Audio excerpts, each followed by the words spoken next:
Good morning, students. Today we will discuss equivalent conditions related to finite nilpotent groups. So there are conditions out of which we have already discussed the conditions 1 implies 2 and 2 implies 3. And today we'll start from 3 implies 4. In the third condition, we are given that all the silo P subgroups of the finite group G are normal. In the fourth condition, we are having elements of co-prime order in the finite group G commutes. Fifth condition is G is direct product of its silo P subgroups. Today we will discuss 3 implies 4, 4 implies 5 and 5 implies the condition 1. The condition 1 is G is nilpotent group. So first of all, let us discuss 3 implies 4. In the third condition, we are given that all the silo P subgroups of the finite group G are normal, and we are to prove that elements of co-prime order in the group G commutes. So let us take two elements x and y belonging to the group G having the orders m and n respectively. These m and n, these are co-prime. Let us take m can be written as the product of the factors p1 raised to the power alpha 1, p2 raised to the power alpha 2 and so on, pr raised to the power alpha r. Here these alpha i's, these are positive integers. And also we can take the same kind of representation for n. We have denoted n by q1 raised to the power beta 1, q2 raised to the power beta 2 and so on, qs raised to the power beta s. Here these beta 1, beta 2, beta 3 and so on up to beta s, these are positive integers. Each pi and pj, when they are different, they are co-prime. Also qi with qj, they are co-prime for every i not equal to j. Pi and pj, they are also distinct primes. Their GCD, that is 1 for every i varying from 1 to r and j varying from 1 to s. Now let us define mi, which is the ratio of m with pi raised to the power alpha I. Here I varies from 1 to r. It means m1 is defined as m upon p1 raised to the power alpha 1. m2 is defined as m upon p2 raised to the power alpha 2 and so on. mr is defined as m upon pr raised to the power alpha r. So we can see that these numbers m1, m2, m3 up to mr, these are relatively co-prime, means their highest common factor, that is 1.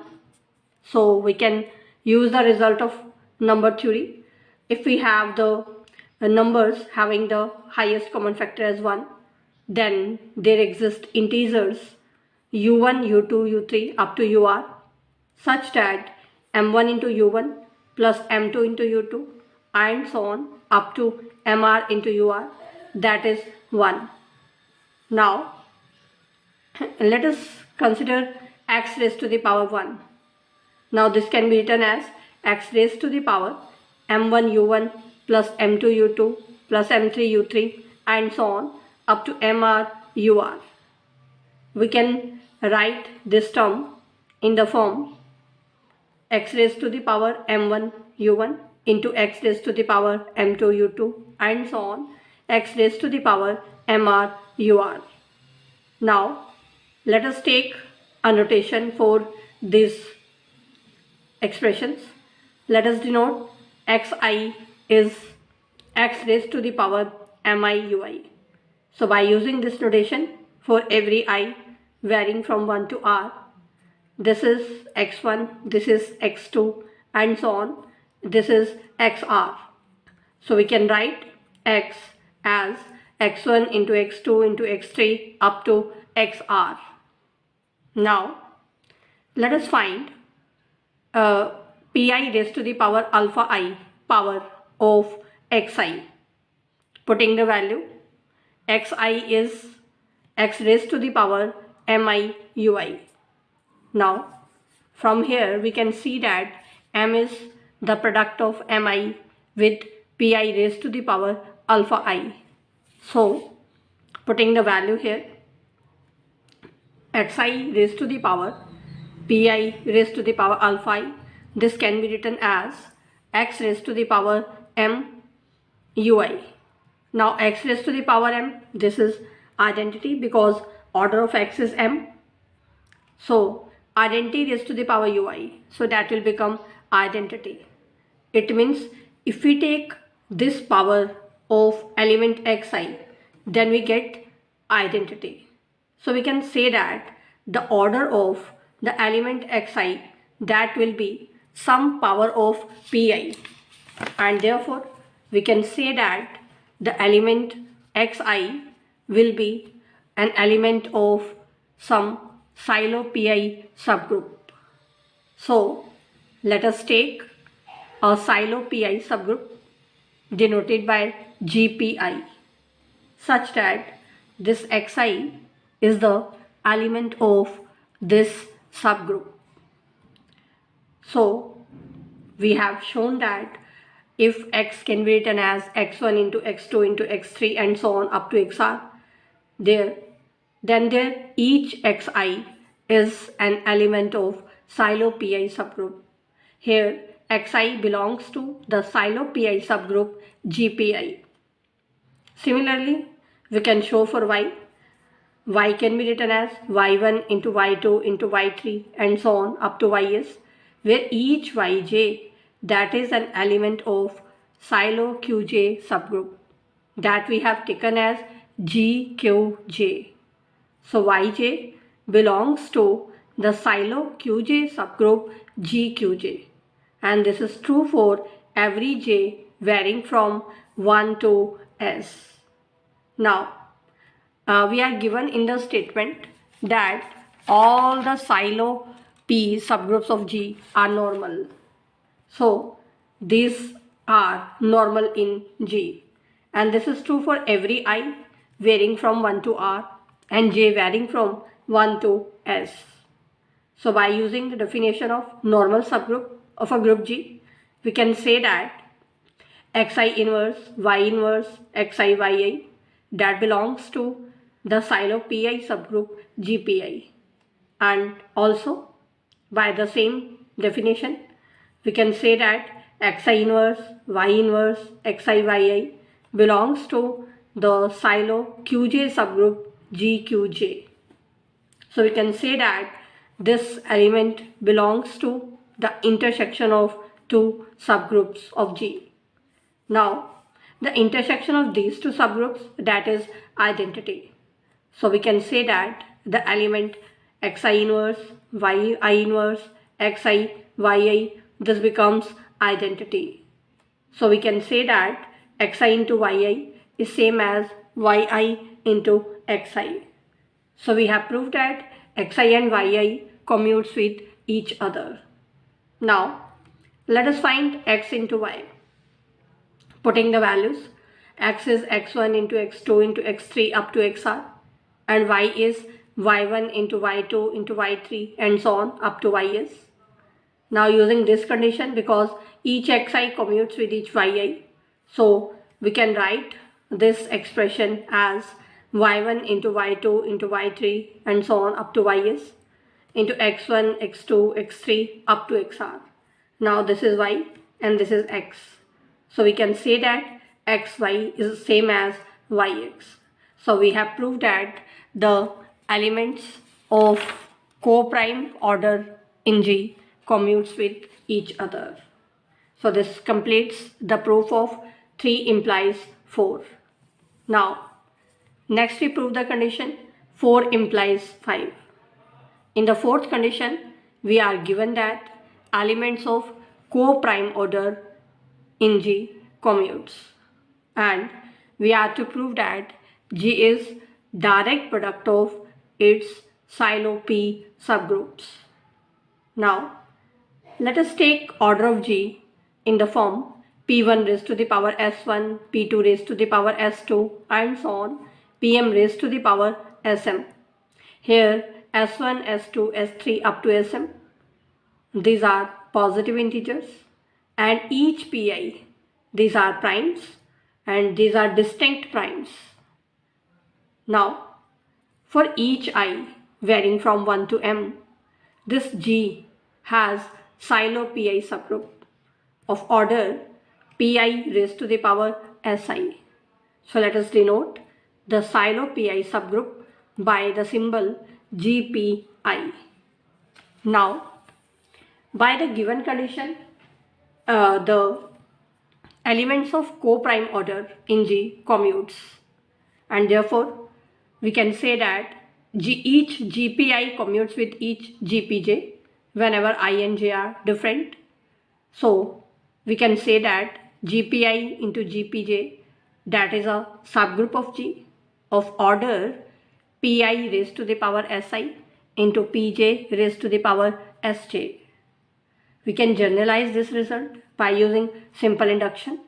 We can say that Gp1 into Gp2 into Gp3 and so on up to Gpm, that is a subgroup of G of order P1 raised to the power S1, P2 raised to the power S2 and so on, Pm raised to the power Sm.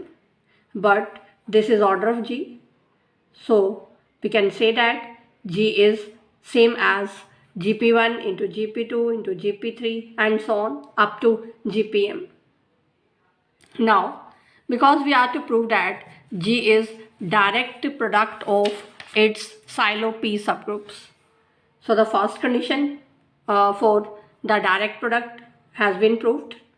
Now the second condition which we are to prove that the intersection of GPI with Gp1 into Gp2 into Gp3, Gpi minus 1, Gpi plus 1 and so on up to Gpm. The intersection of GPI with this product, that is identity. Now to prove this, let us take an arbitrary element belonging to this intersection. We are to show that this X is identity. Now because X belongs to the intersection, so X belongs to GPI as well as X belongs to this product Gp1 into Gp2 and so on, Gpi minus 1 into Gpi plus 1 and so on up to Gpm. Now because X belongs to GPI, so let us take X as Xi as showing as the element of GPI, and X belongs to this product also. So we can write X in the form x1 into x2 into x3 and so on, xi minus 1 into xi plus 1 and so on up to xm, where xj belongs to gpj for every j which is different from I, and the order of each xj is pj raised to the power alpha j for every j which is different from I. Now let us take n be the expression p1 raised to the power alpha 1, p2 raised to the power alpha 2 and so on, pi minus 1 raised to the power alpha I minus 1 into pi plus 1 raised to the power alpha I plus 1 and so on, pm raised to the power alpha m. Now let us find n power of the element xj, putting the value of n here, and this can be written in this form. Now because order of xj is pj raised to the power alpha j, so xj raised to the power pj raised to the power alpha j, this will be identity. So we have obtained n power of element xj is identity whenever j is different from I. Similarly, when j is equal to I, even in that case xi raised to the power n, that is identity. So we can see that order of xi that divides n. Now order of xi is pi raised to the power alpha I, so that will divide n. But we can see that n is the product of the factors in which pi raised to the power alpha I is not present. So if pi raised to the power alpha I divides n, then this is possible when alpha I is 0. And if alpha I is 0, then xi will become identity. So we get x is equal to identity. X was arbitrary element chosen from this intersection. So we have proved that this intersection is identity. So both conditions for the direct product are satisfied. So we can say that G is the direct product of its silo P subgroups. So this completes the proof of the part 4 implies 5. Now our next part is 5 implies 1. In the fifth part, we are given that G is finite, G is direct product of its silo P subgroups. And we are to prove that G is nilpotent group. Now, because G is direct product of silo P subgroups, here each GPI is finite silo Pi subgroup. And we already discussed finite P group is nilpotent. So here GP1, GP2, GP3 up to GPM, each GPI is nilpotent. And yesterday we discussed that finite direct product of nilpotent groups is nilpotent. So G being the finite direct product of these nilpotent groups is nilpotent. So we have proved G is nilpotent. So this completes the proof of 5 implies 1. So these were some of the equivalent conditions related to finite nilpotent groups.